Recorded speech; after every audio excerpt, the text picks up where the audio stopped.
Well, what a whirlwind of both excitement and annoyance covering AMD's Zen 4 Raphael platform launching fall of this year. Now, it's funny, this video actually started as probably aiming to be 75% about the cost of X670, X670E, B650E, and B650 motherboards launching to support Zen 4 processors, but honestly, Tech Power Up seems to have a lot of the same info I do. So I can't say exact costs, but I can say that they seem to have similar costs. So go read that Tech Power Up article. It is something I can vouch for that it's accurate. And besides that, I will just give you a summary of what I think you should expect out of the upcoming AM5 chipset pricing. So basically, starting at the top, X670 Extreme is not, generally speaking, like Threadripper 3000 motherboard pricing. There will be a couple models around $500 as you'd expect, but you already see that out of some insane Z690 and even before on some insane X570 motherboards. So generally speaking, you see X670E placed between like above $300 and generally speaking like $330 to $380 based on what I'm seeing. I would just say expect to pay $300 to $400 for an X670 Extreme. And yes, some of them approach the super high end, but they're not Threadripper pricing, generally speaking. And then if you go to X670, you find motherboards that are a bit cheaper, actually. I think some of them will be below 300, and I think some of them will be above 300. So it's probably safe to say between 250 and 350, with it usually being around 300. So again, high-end Z690 pricing, but you still get better I/O on the non-extreme X670 and a lot of it. And then there's B650E, which is actually a bit odd. The highest end B650Es seem to actually approach a lot of the high-end X670s, but there is a bit of a lower floor below $300 as well. This is your super premium ITX motherboards with PCIe 5.0 support. That's why they're marking them up. It's for those extravagant little ITX builds. And below that, you get to B650. And this is the good news one. Yes, some of them will get close to 300, but most of the B650s that I've seen are between $150 and $230, and some of them I've seen as cheap as like below $130. So yeah, you can expect B650 to basically be the price of a nice B550 or standard X570 motherboard right now, well, having about as good I/O or better actually than an X570. And I guess I'll also throw in there, I can confirm that there is also A620 motherboards coming. They are based on a disabled PROM 21 chipset, the same one used in B650 and B650 Extreme, but I can't tell you how cut down they are yet. And as far as I'm aware, all of these motherboards, by all I mean B650 and up, not A620, all of these higher end motherboards are set to launch by fall easily. They will not be the thing holding up the processors. I don't want to spend much more time on that. That was going to be most of the video, but, you know, as things progressed, more and more of the video, the part that was just going to be near the end, you know, a quick retrospective on what's going on with Zen 4 IPC and performance, has just ballooned into 90% of what I want to talk about today. And, you know, it's funny, I actually also recorded, not rendered, a video last night, and I just didn't end up using it because I just thought I was too enthusiastic and more thought needed to be put in. In fact, what you're watching today is basically the third attempt at making this video. I think it took multiple attempts just to make sure the messaging was perfect. It was talking about what you guys care about, and the messaging has to be perfect because emotions have just been so high this week in the community. Although to be fair, AMD's own messaging and contradictory statements at Computex and afterwards were very silly and didn't help the situation. So I understand why a lot of people are confused.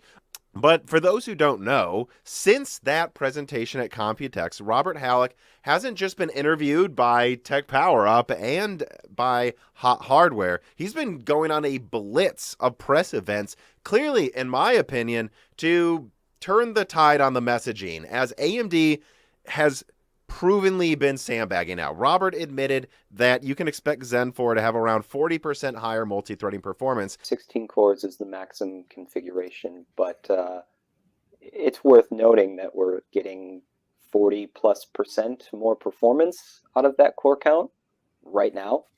So that doesn't seem too bad. No, sounds pretty nice. Seems great. Which for those keeping track is right about exactly what I said it would be in my Zen 4 leak. And he's been hinting at much higher single threading performance on average than that clearly very bare minimum worst case scenario 15% they showed. You know, I've seen some angst around that 15% number, and I want to touch on that again. Yep. And I can't go too deep into it, but I want to say we were conservative on that number in like 4 or 5 unique and important ways. And just give us the benefit of the doubt. I think we've earned it. We really try hard to make sure we deliver exactly as promised, or oftentimes a lot more than we promise. So let's see how the summer goes before drawing conclusions. I think Zen 4 in the 7000 series is going to be extremely potent. It's a hell of an upgrade. Give it time. And this flies in the face of all of those people on Twitter who just seemingly can't do math, don't know how percentages, multiplication, or division work, and others that don't know what the word above means. But AMD saw that and they said, oh, I guess it is possible to sandbag too much. Let's make sure people know this thing's at least as big as Zen 3 in a performance increase. And he's said it is. I do recommend that Hot Hardware interview because he actually says more than the things I've already been talking about. It's just worth watching. It's less than an hour. And it's funny. I knew that Computex presentation before it was shown. I had the slides, and unlike clearly some people who backtracked prematurely, I actually trust my sources. Ones I have met in person, video chatted with, spoken with on the phone. I know I've seen their ID badges. I know when they work at AMD or when they work at someone or some company, I should say, that works with AMD. I'm not going to say which source said what specific lines to me, but the sources that made up that Zen 4s through Zen 6 leak, these are the same people that confirmed Bergamo, Zen 4C, MI300 renders that, since leaking those MI300 renders, have been found by video cards and Adora TV to line up with other leaked slides. They're legit, guys. I leaked that first as well. These are the same sources. They weren't lying, and that's why I haven't wavered from my confidence that Zen 4 was for sure better than what a lot of people were expecting online. In fact, anyone doubting that I maintained confidence should have noticed that a quote I put from one of my best sources in my immediate Computex reaction video is eerily similar to a statement Robert Halleck made recently on Hot Hardware. So I was involved with helping to put that demo together with, of course, with many other members of the team. And I want to be so clear with everybody that what you see is what you get is really important to us at AMD. I am not going to stick an air conditioning unit or a chiller on top of my CPU. I'm not going to show you something that you can't easily recreate at home. That's just, it feels ethically wrong. I assure you that all of the cores and threads that were running that game were very easily running at 5.5. Nice. Now, one thing I did clarify in the recent Broken Silicon episode is that when it comes to my Zen 4 estimates, the boost clocks are clearly at the upper end of my ranges, which was up to 14% higher single threading boost clocks, which if you consider Zen 3 went up to 4.9 gigahertz with the 5950X, that seems about right. Although, actually, I still wonder if maybe a bit below what it will achieve. And the all-core boost is higher than that, like I suggested it would probably be. The all-core boost would be above that range because it started from such a lower base clock with Zen 3, and they're raising the TDPs this time. But I did have to clarify that the IPC is almost certainly below my estimates. Now, to be fair, I would still just point out we literally do not know the exact IPC publicly yet from AMD, but I've been given finally the IPC number from one of my best sources who was consistently telling me to lower my lowest range on my IPC range in my leak, and now after the recent revelations has just come out and told me what the IPC is, at least in certain applications. But before I do that, and I am gonna leak, the IPC and max boost clocks, I do want to address something that I think is very important to get out of the way first, and that's the likely reasons for why AMD's messaging was so bizarre at Computex, because I think it's important for people to understand what AMD was trying to achieve there. Although if we're being entirely honest, most of the issues stem from that one wonky slide where AMD said that they would have above 15% higher single threading and above 5 gigahertz boost clocks, which, guys, in the same presentation, just to illustrate how ridiculous that slide was, they show boost clocks not barely reaching 5.5, but getting above 5.5 gigahertz. And Robert Halleck recently confirmed that, well, it wasn't every core that was at 5.5 gigahertz. Every core running that game was. So, of course, it wasn't all cores. Ghostwire Tokyo doesn't need 32 threads to run well, but every thread pulled to run Ghostwire Tokyo was running at 5.5 gigahertz with ease. And so that's just weird to say max boost clocks above 5 gigahertz and then literally show something much higher than that.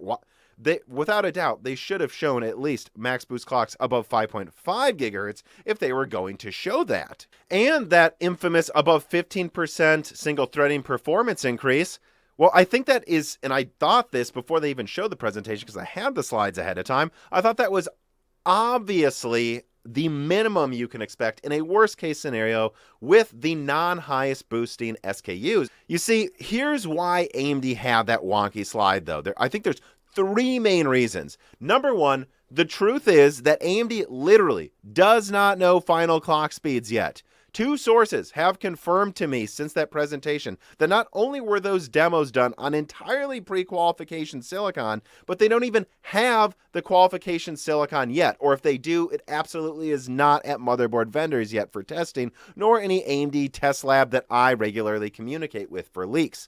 AMD literally does not know what they will hit. Be wary, by the way, of people claiming some motherboard vendor knows everything, because I'm just telling you guys, they don't yet. I know they don't yet.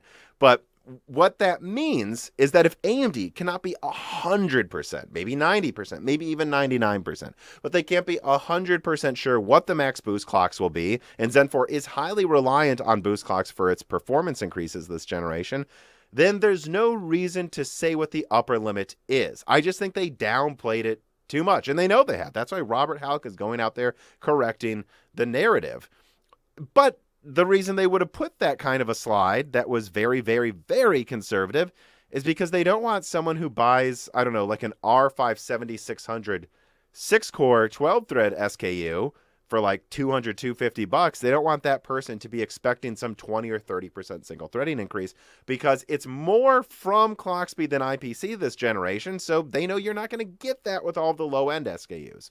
Now that's the number one reason, that they just literally don't know. So they were ultra conservative. The second reason is that, well, they don't want Intel to know what they think they can get to yet. There's no reason to let Intel have a guess. You see, if AMD doesn't know what the percentage on the yields will be for clock speeds across the entire set of SKUs yet, then they might as well just let Intel show their entire hand, as I was alluding to in my Computex response video.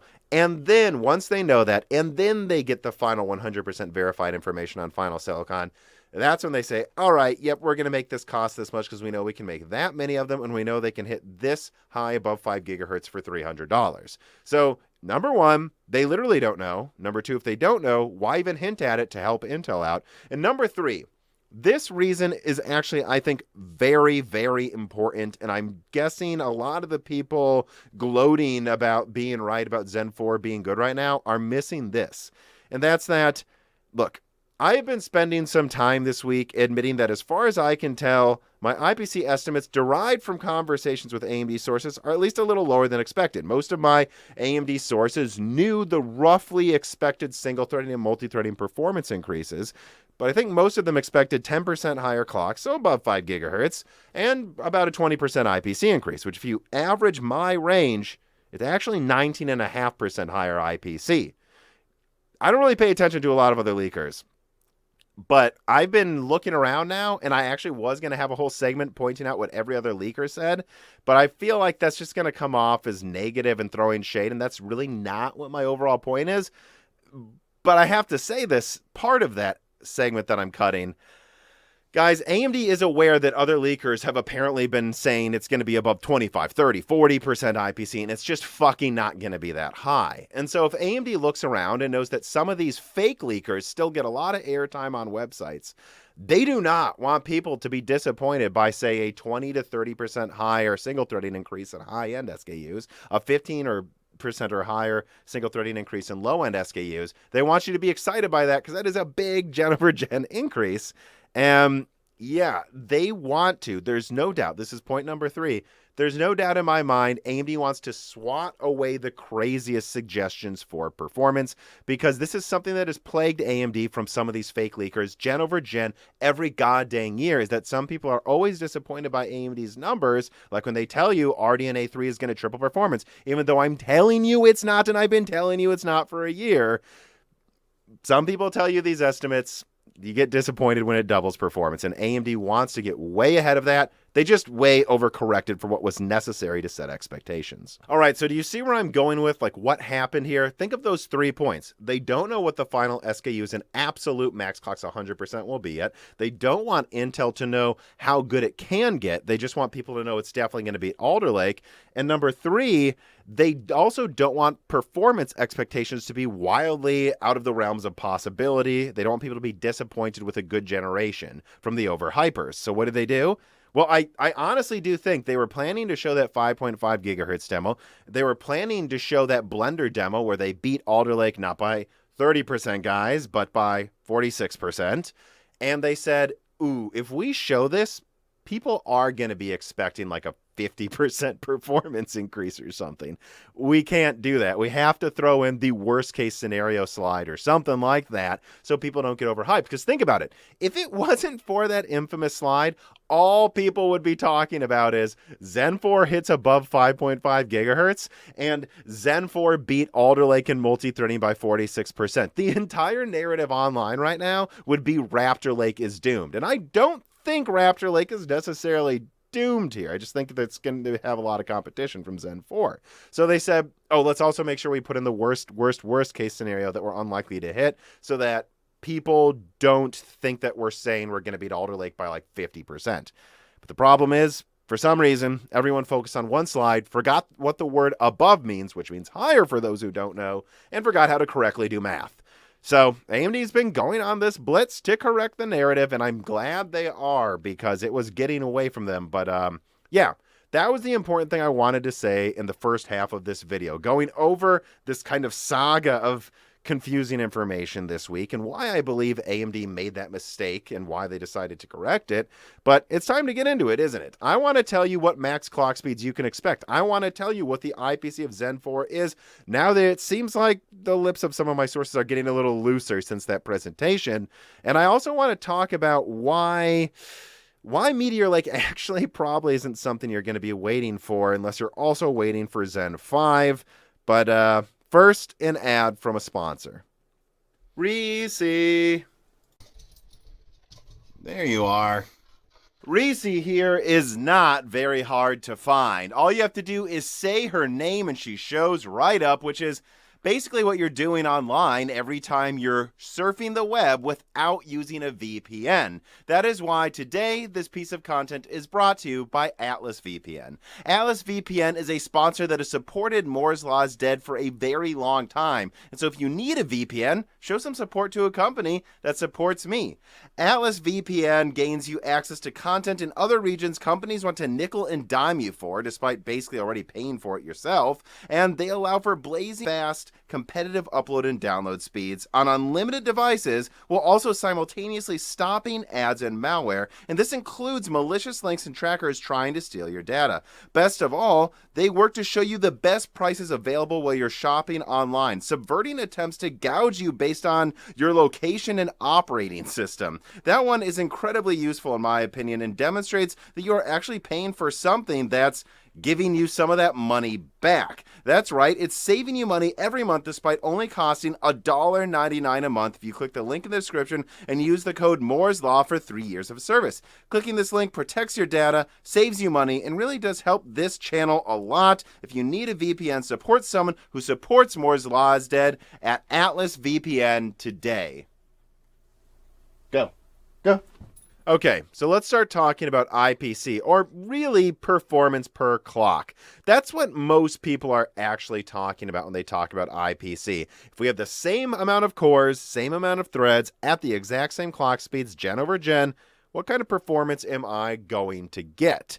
And before one of my best sources told me yesterday what the actual performance is likely to be in a few applications, I started looking back at previous Zen architectures, and I thought, well, what was the difference really between Zen 1 and Zen 2?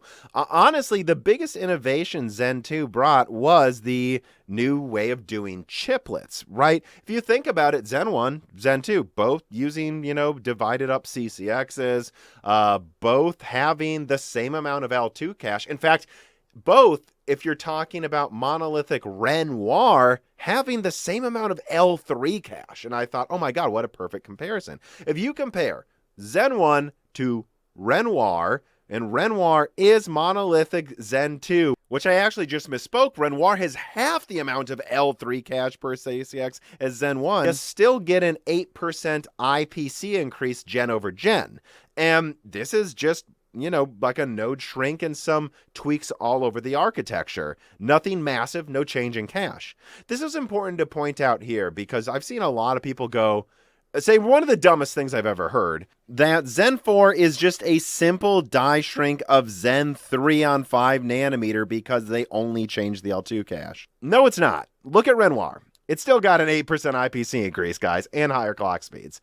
So, with that in mind, anyone seeing Zen 4 and acting like we should have all expected 0 IPC increase, you are wrong. That is bad analysis. It is not based in anything that happened with previous architecture migrations at AMD. And keep in mind, this research was just for my own sanity check. Like, should we expect an IPC increase, all things equal? And the answer I came to is we should. Separately from that research, I finally got one of my best sources, one who, to be honest, was constantly telling me to lower that IPC bottom target in my range. He let slip that in productivity benchmarks, Zen 4 brings 7 to 9% higher IPC than Zen 3 at the same clock speeds. Now, this is not 100% confirmed to be the same performance per clock increase as in heavy compute loads, nor in gaming, but it is a kind of general rule of thumb. And, well, why do I add those clarifications to that 7 to 9%? Well, if I wanted to be an optimist, I could point out that Hardware Unboxed found the gaming performance per clock of Zen 3 over Zen 2 was actually higher than the stated average. Additionally, I could point out that technically, in that 15% single-threaded performance increase number AMD had, they could be way downplaying what clock speeds that SKU was running at, and Cinebench, what was used for that single-threaded quote, that one got below average IPC increases between Zen 2 and Zen 3, meaning, yeah, there are some applications that might get a bit below 9% or something, but there's also others like gaming and who knows what else that could actually get above 9%. Who knows if it could even get within the range that I actually stated Zen 4 would be within a few weeks ago. But the fact of the matter is, Zen 4 is not Zen 3. Despite what some people think online, it is not Zen 3 on 5 nanometer, and so I think it would be wrong to assume optimistic or pessimistic scenarios. The point is, you should expect, I think, about an 8-9% IPC increase for Zen 4. And, well, what about clock speed then? Well, I've also decided to not directly quote the actual highest clock speeds that I've seen on a sample, because that has backfired for other leakers before, and frankly, just because it runs on one sample does not mean an SKU will have it, but it is above 5.6 gigahertz, guys. Take it to the bank. It's notably above 5.6 gigahertz, and I have no doubt in my mind AMD's single-threaded boost clocks will be above 5.6 gigahertz. And so, and in fact, actually, that was on a sample from months ago, if not, if I remember correctly, last year. So 5.5 gigahertz is certainly not the max single-threaded boost. And, well, okay then, I can't be 100% sure if there are any performance drop-offs with clock speed. This is something that's plagued previous AMD architectures before, as I've discussed with hardware numbers multiple times on Broken Silicon. But I think generally speaking, between the optimistic and pessimistic scenarios, you can expect really between 23 to 29% higher single threading, but let's just call it 20 to 30% higher single threading with Zen 4. And again, this is right around what Robert Halleck said. If you then adjust for the fact that the all-core boost clocks are actually higher than 15% above what Zen 3's all-core boost clocks are, I think you can expect 30 to 45% higher multi-threading over Zen 3, which again, I'm not perfect. I got the IPC number a little off, but it clearly wasn't a guess. It was based on what the overall estimates were from people I talked to that I know that got things like Bergamo correct before anyone else before. So I'm a little off on where it comes from, but guys, it's possibly not even outside of the ranges I stated. And indeed, I just commit to saying it again. Zen 4 to me seems like a bigger deal than Zen 3, just like I said it would be. Although again, not overall, in my opinion, as big of a deal as Zen 2, although bigger for gaming maybe. Zen 5 is going to be the big new architecture at the very end of next year. And speaking of Zen 5, I actually think it makes a lot of sense why AMD is focusing on clock speed with Zen 4 before Zen 5. As demonstrated in numerous videos by Hardware Numbers, AMD has had a real issue scaling performance with clock speed. I mean, he found that Zen Plus at 5 gigahertz was nearly the same performance as Zen 2, thus suggesting there's probably a reason AMD didn't try to hit 5 gigahertz with Zen 2. It would have been pointless.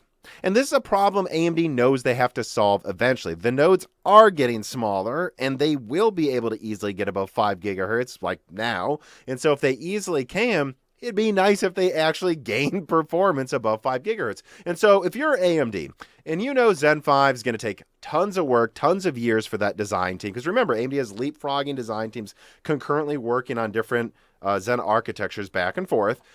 If the Zen 5 design team after Zen 3 is doing the full redo of the cache, the cores, higher core counts, and it's going to take them 3 or 4 years to get it done, then Zen 4, which only has 1 to 2 years to get done, maybe you just make the mandate, hey, get us a standard IPC increase, 5 to 10%, and then for the love of God, can you make it so it actually scales to 6 gigahertz or something? Because we know future architectures, if not Zen 4, will probably be able to get there eventually, and we need to know that we're actually gaining and keeping IPC at those levels.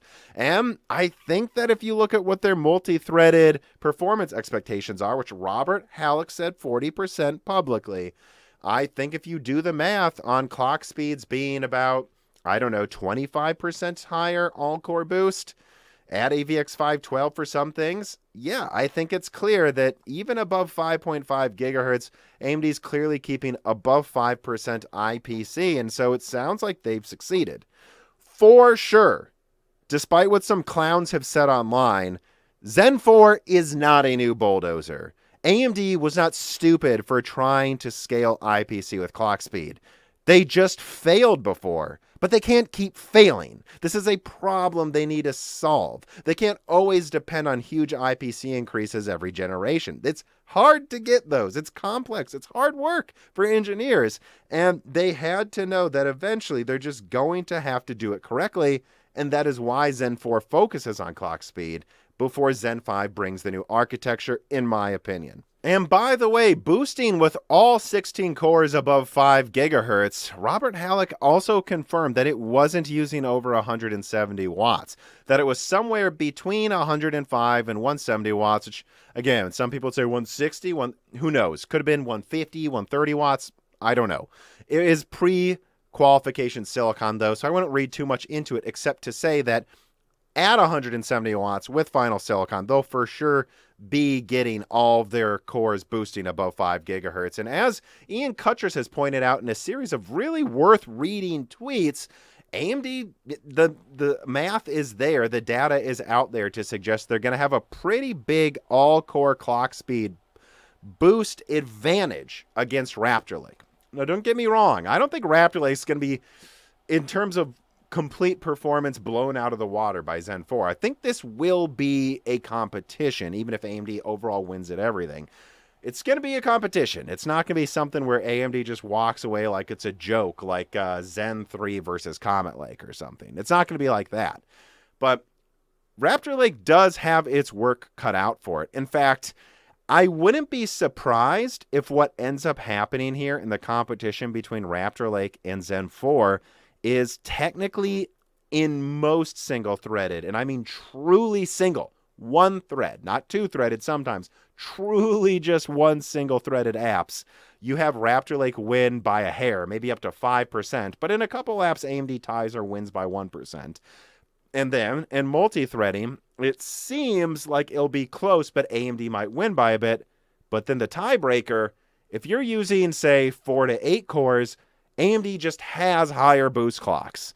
Ian has demonstrated that if Raptor Lake is boosting, towards 5.5 gigahertz all 8 P cores, which is frankly unlikely in my opinion that they're all doing that. But even if they are, they're going to be using probably more energy than all of 16-core Raphael combined. And then they have to power the little cores, more cache. That means more power consumption too, by the way, guys. I don't know.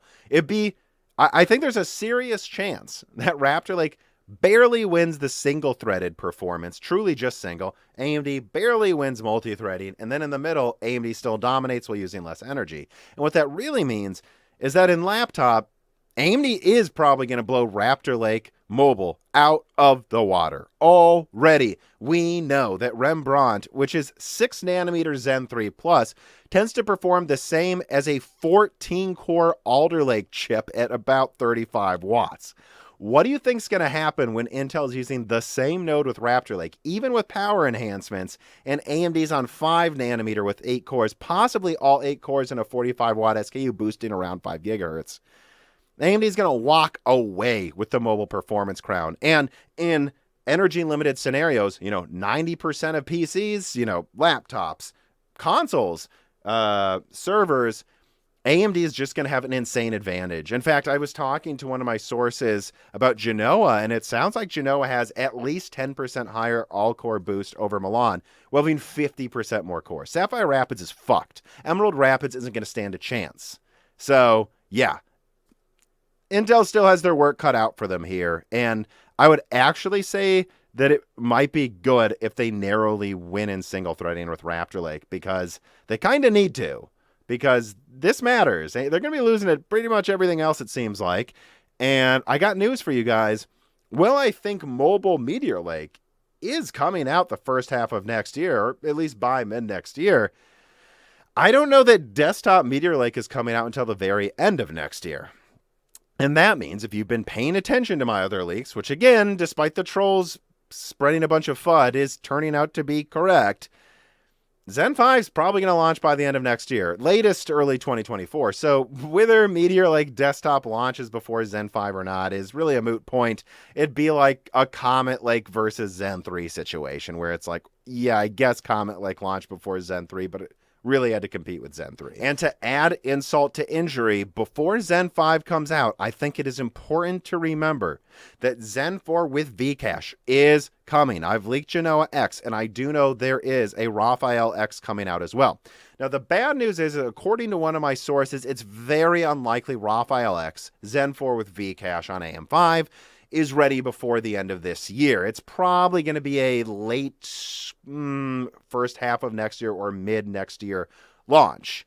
But it is coming, and it is going to bring a 10 to 15% performance boost over Zen 4 in gaming again.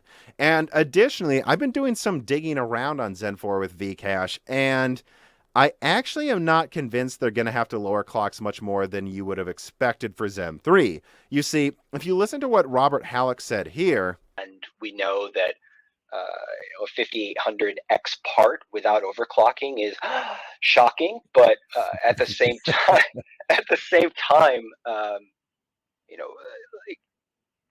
we work very hard to maximize our performance out of the box for people, and this is a very new thing we're trying with this 3D stacking thing, especially in the consumer space that's never seen it before.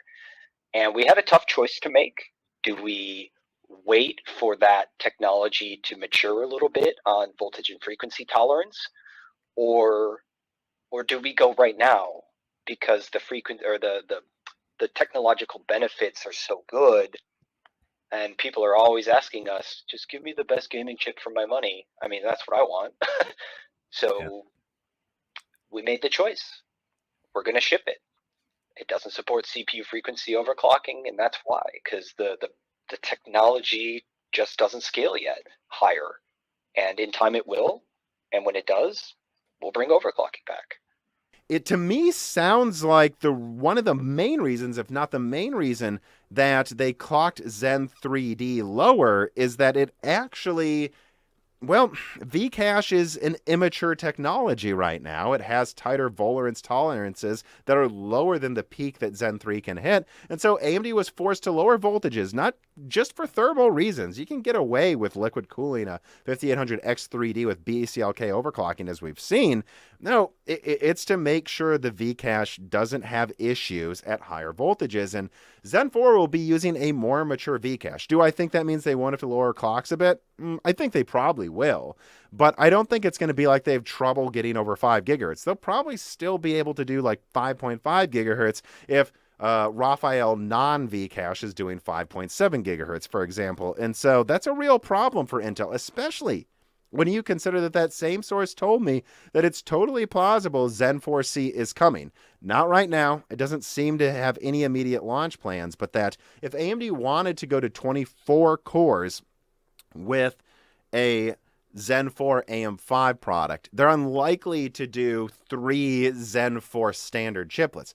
Much more likely is that they would do 8 Zen 4 an 8-core Zen 4 chiplet with a 16-core Zen 4C. This was something I alluded to earlier this year when I saw that 170-watt TDP, which we still don't even know if the top clocking one will hit that high. It's totally plausible, in other words, that AMD gets Vcache working in a totally good enough state to keep high Zen 4 clocks by mid next year, and they're able to launch a Zen 4 Vcache plus Zen 4C lineup to compete with Raptor and Meteor Lake before they even have Zen 5 out. And so, again, guys, what am I saying? Am I saying Intel's totally fucked? No. If you've watched my other Raptor Lake leaks, you would have seen that I said maybe Zen 4 is in trouble. I keep going back and forth, and it's because I do think they will be competitive. I would be surprised if Raptor Lake couldn't hit those estimates that I said in that leak. I'm not backtracking at all on that.